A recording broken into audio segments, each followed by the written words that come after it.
I always had a desire to be the best I possibly could be. So my recommendation to you is black people, period. Do the work diligently.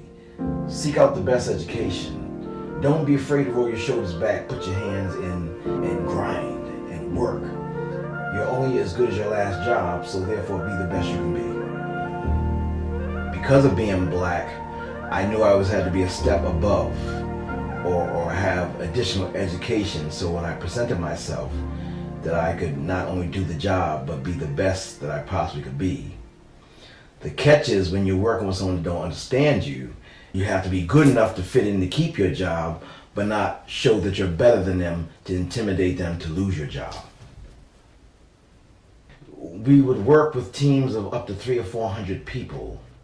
And out of working with 400 people, you might have maybe 2 or 3, maybe 5 maximum blacks on the whole crew.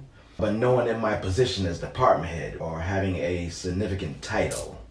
So that was a challenge all by itself, yes. Grateful for the opportunity, grateful for working with wonderful black people, from legends to current day youth. I was actually honored to work on the shows that I worked on, starting from BET, Live from LA with Tanya Hart. A variety talk show, one of the first of its kind. We cannot let go what we were talking about this last segment. We got to get back to We got to get back to that, honey. Groundbreaking TV shows such as Living Single and Hanging with Mr. Cooper and even Sister Sister. You know, working on Living Single was such a great opportunity for me to showcase my work, doing all the regime wigs, working with people that was growing in their own right, such as Queen Latifah. What did the doctor say about your back? You know how doctors are. They always gotta find something wrong with you. He told me I needed a breast reduction. I told him he needed to go to hell. Even before that, iconically working with people such as Sammy Davis Jr. and Diane Carroll, being the first black woman on TV. Them things was huge to me, and I will forever be grateful for the opportunity, for being chosen to work on them shows. I have to say one of the proudest moments would be when I worked on Star Trek Deep Space Nine. Only because I worked with Mr. Avery Brooks, which was the captain, and was a mentor of mine for many years for many reasons. When he was on Spencer for Hire playing Hawk, then he had his own hit show called A Man Called Hawk, one of the first shows or black shows to ever film in the history of television in Washington, D.C. What I've learned from him, he was big in education, he was a man's man. He helped to mold me to a higher standard. But mostly what I respected was that he never made me feel vertical, always horizontal. It wasn't a greater than or a less than. Even though he was a star, the leader of the show, as an actor, he made me feel like my job as a hairstylist was just as important of his job as being in front of the camera. So I learned a lot from him. You know, you can fix, in this electronic box what you cannot fix in the world. So, it is a 24th century allegory about the 20th century.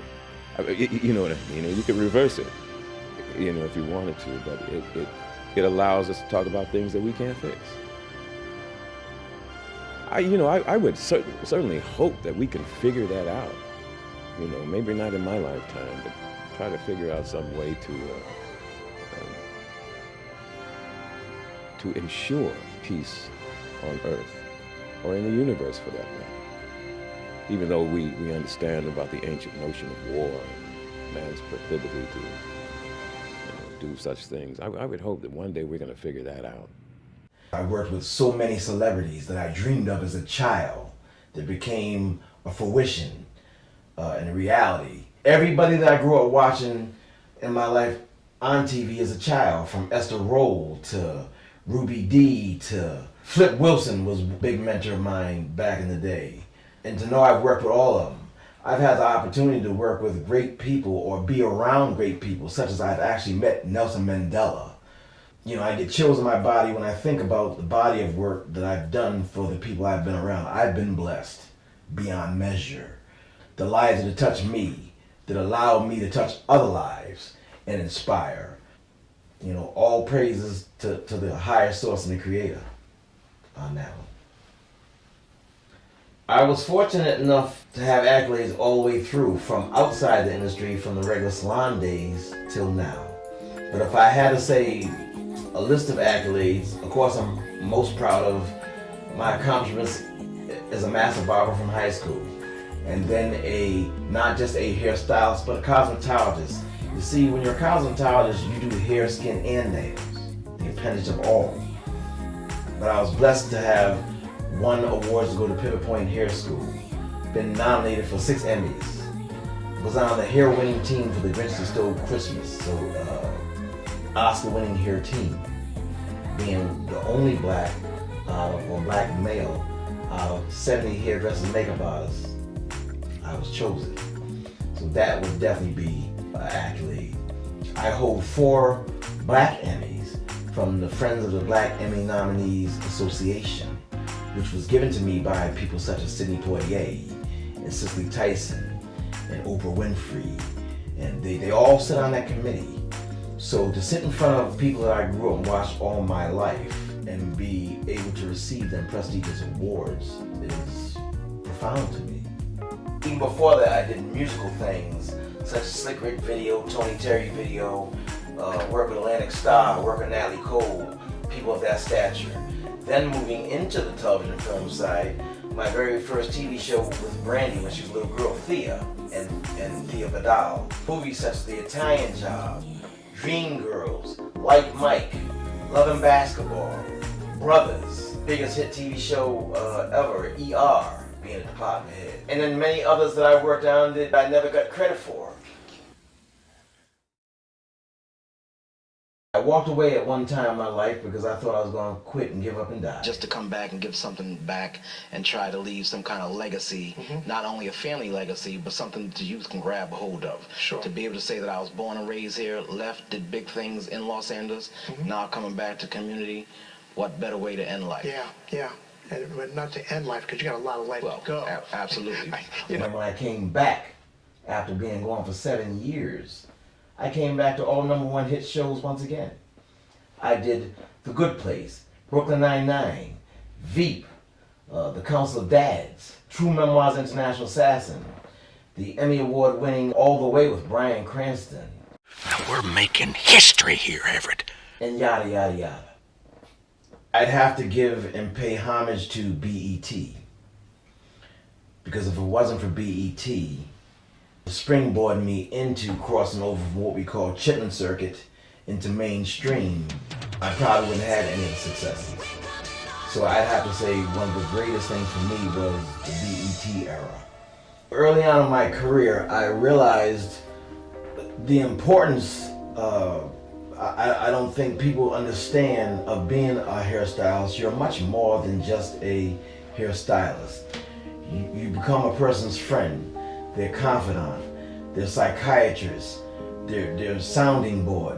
People come in sometimes and they want to just not always get their hair done, but it becomes greater challenge because they might be feeling like an ugly duckling. They might be depressed. Someone might have stripped them from their natural feeling to make them think that they was less than or whatever. So to know that just a change of a hairstyle can help in the assistance of the way they feel, adjusting their personality, the way they even think, making them feel beautiful about their self and who they are for what they've been through. As far as the entertainment side, we are the first ones you see in the morning when you wake up, when you come to work. So what we instill in you, whether we tell you you're beautiful to you got a pimple on your face, can change the outcome of a day. So they depend on us for more than just to prepare them for their role. And us as hairstylists, you have to know all the in-betweens of not only technique, but you have to understand the lighting, the wardrobe, the surroundings of what it takes to really get productions underway. Nell Carter to Jack A. Harry to take someone that comes in the morning and just braids or their hair pulled back or they're natural, and then you have to put that wig on or whatever to prepare them for the character and prepping them that what's written in that script is what you have to deliver on camera. So therefore, they can come in and be someone as beautiful as Halle Berry, but if they're supposed to look like an ugly crack whore, then that's what you need to make them look like. And you have to coach and guide them into it's okay to let go and not be the beautiful woman on camera. Perfect example would be the young lady that just did Rainey's Black Bottom. I can remember doing her on The City of Angels, where she felt like the ugly duckling of the cast because she was dark. She made a comment as to one day I'm gonna work with Denzel Washington and be his leading lady. And someone looked at her and said, are you kidding me? Or they made a comment to us in the hair trailer, are you kidding me? She don't have what it takes to make that happen. That woman happens to be the one and only Miss Viola Davis. In the same place for 18 years? Well, I've been standing with you. I've been right here with you, Troy. I got a life too. I gave 18 years of my life to stand in the same spot as you. Don't you think I ever wanted other things? Don't you think I had dreams and hopes? What about my life? What about me? It was mixed emotions when I decided to originally go the hair route. For many reasons. My family, well, one side, my mother's side, being from my upper echelon, was about education. So they wanted me to be the doctor, the lawyer, the whatever. On my father's side, they was more from the sports generation, so football player, baseball player, something like that. Because I was so distracted of being a fatherless child. I gravitated to what I know I could deal with and adhere to and be the best of. And so hair is something that came very natural to me. I was kind of an inverted child, spent a lot of time on my own by myself. So hair is something that I could do without anyone controlling my destiny. However, the thought, of course, always was, because I was a pioneer of my time as a male hairstylist, because when I did it, it was at a time where it wasn't normal for a male to choose that direction, especially from the cosmetology standpoint. Not seeing the bigger picture, that I eventually moved into education, became an instructor of the beauty business, and worked for Wilford Academy, then eventually Paul Mitchell, also helping the hair revolution of developing a product called Freedom Curl, back in the transition from Afro to Jerry Curl. It was very much a wrestle. But you know, I decided that, like the song said by Sammy Davis Jr., which is one of my inspirations, I gotta be me. And better still, his counterpart, Frank Sinatra, I did it my way. So therefore I am.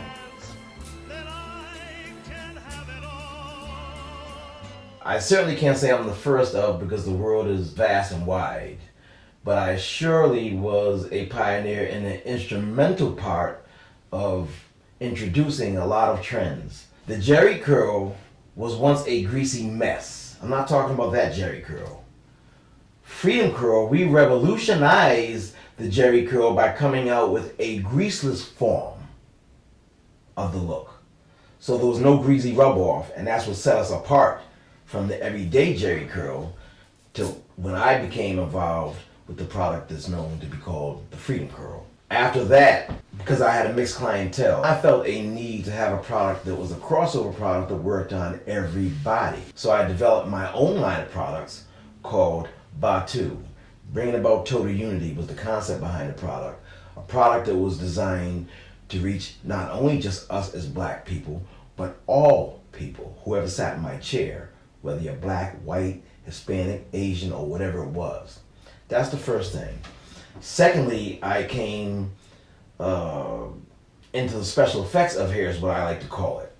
So now we're talking about weaves, hair pieces, extensions, wigs, the knowledge of it all, the proper way to put on what every woman wears today, the lace front wig, is what I was an integral part of in the training under my union, Local 706, and being a IATSE member as a journeyman hairstylist, top of the chain.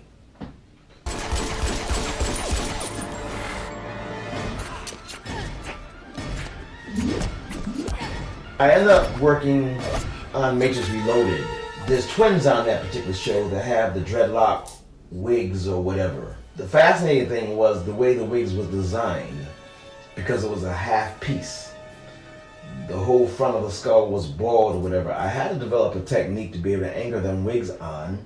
We tried originally with prosthetics, the weight of the wig was too much. It would drag the wig off the head. So then I actually had to shave the actors' hair, convince them to shave their hair that they had to wear for over 3 months. From ear to ear, forward was completely bald.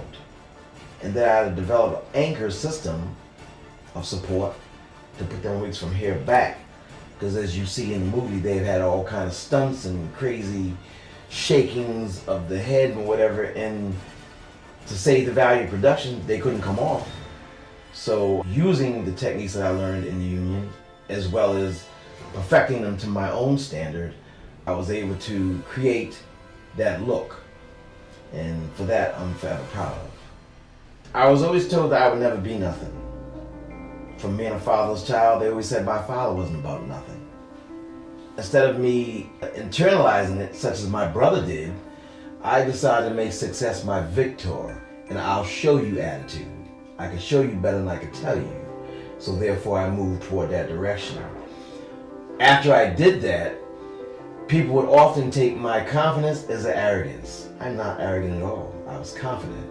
And I just wanted to simply be the best I could be at my craft. And I did.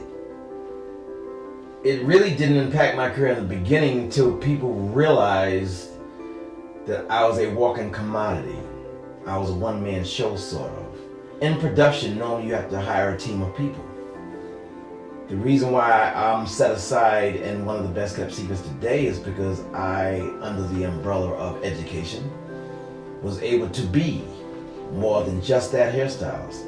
I was the barber, the hairstylist, the wig maker, the business manager, the budget specialist and analyst of the production when it came to hair.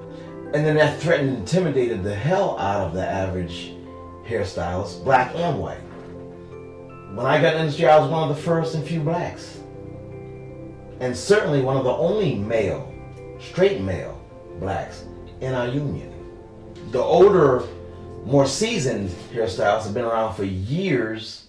See this young, black, innovative, creative, hard-working hairstylist. See, they can only do what they could do, which was white hair. So when he used to pose the question to me, can you do white hair? I do all hair, whatever sits in my chair. I develop what I need to do. In saying that, even on the black side, when HR came into existence in the business, and they had to be careful on the numbers of making sure that they brought a black in, then I was considered to be the token black, or if you would say. And so the blacks that had been in business that came before me was kind of intimidated because some of them didn't have their work ethic or the skill or the knowledge other than doing just black hair. So that's what made me the kind of innovator in the business. The ability to work on whatever side of my chair. The fact that I use the knowledge as power, weaveologists, colorists, all these different levels of technicianship. And me being the youngest and the first was intimidating as hell. So I caught shit on both ends. Excuse my language. You need to set yourself aside and then take your career and let it grow. I actually didn't start off as a hairstylist. I started off as a barber. Only because when I went to school, my guidance counselors, even though I wanted to take cosmetology, felt that that's not something that men did. So they put me in a barber program. But I'm thankful today that I did do the barbering program because that just made me more well-rounded and better by the time I went to cosmetology school. When I went to cosmetology school, I often am asked the question, do I do white hair? When I went to beauty school, there was no such thing as a black beauty school. We're talking about late 70s, early 80s. There was no black beauty school. So of course I could do white hair because that's what I learned. But that was one of the questions that kind of sickened me that I was asked on a constant basis. One of the first things I did to carve out a direction was I can remember, or reflecting back to when I was in beauty school, I was trying to enter hair competitions. And being the only black student in a white school, I don't know if they was ready for that yet. So of course they didn't make me part of the team. So rather than just quit, I decided to enter that hair competition as an independent stylist and put my own team of hairdressers together and competed against my own school. And needless to say, I whooped their ass. And I won that competition. So from every day forward, I always had a desire to be the best I possibly could be. So then I sought after higher education, even beyond that school. Went to a Pivot Point International School, trained with Jingles International in Europe, trained under Vidal Sassoon, always striving to be the best I could be. So that's what would set me aside or apart from any other hairstylist. So my recommendation to you is black people, period. Do the work diligently. Seek out the best education. Don't be afraid to roll your shoulders back, put your hands in, and grind and work. Reach for the sky. You're only as good as your last job, so therefore be the best you can be. All things are possible, first of all, to those who believe. Secondly, don't let no one tell you or put you in a box as to what would be normal or abnormal for your thoughts, dreams, and desires. If I would listen to what people told me about what I should do or shouldn't do as a direction in the hair field, I would have never became who I am today. So don't worry about the stereotypical box that they put you into, because you might be a trendsetter or even a leader as being a male in a predominantly female field. I want to be most known as, from a young boy to now, I'm still a dreamer. All things are possible to those who believe, firstly. Secondly, I'm a person that studied hard, grinded in my professional field. I contributed to the industry on many levels. Not only did I do that, but I paid it forward. It was such a catch-22 for me to get in the industry. I made a promise to myself and God that for any brown person, because there was such lack of it in our industry, that I had a chance and opportunity to bring in the business and inspire them to be the best they could possibly be. I did that and continue to do that and will till I close my eyes. That's what I want to be remembered for. Not necessarily the accolade side of it. I'm not trying to get glory on that side. I just want to simply pay it forward and share information to the young, hopeful people that inspire to be in the industry.